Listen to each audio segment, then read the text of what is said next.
ഒരിടത്തു ശങ്കർ എന്നും മോഹൻ എന്നും പേരുള്ള രണ്ട് സുഹൃത്തുക്കൾ ഉണ്ടായിരുന്നു. എടാ ശങ്കർ, നിനക്കറിയാമോ, എന്റെ ജോലിക്കാരൻ വലിയൊരു മണ്ടന. ആണോ?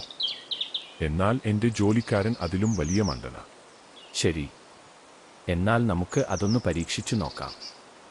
അങ്ങനെയാവട്ടെ. എന്നിട്ട് തീരുമാനിക്കാം ആരാ കൂടുതൽ മണ്ടൻ എന്ന്. രാമു, നീ പെട്ടെന്ന് ടൗണിൽ പോയി ₹1 ഒരു കാറ് വാങ്ങി വരണം. ഓ ശരി മുതലാളി, ഞാൻ ഇപ്പോൾ തന്നെ വാങ്ങി വരാം. ശംഭു, നീ എന്റെ ഓഫീസിൽ ചെന്ന് ഞാൻ അവിടെ ഉണ്ടോ എന്ന് അന്വേഷിച്ചിട്ട് വാ.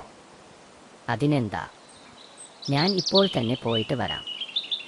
വഴിയിൽ വച്ചു രാമുവും ശംഭുവും കണ്ടുമുട്ടി. എന്റെ രാമു, എന്റെ മുതലാളി ആളൊരു മണ്ടന.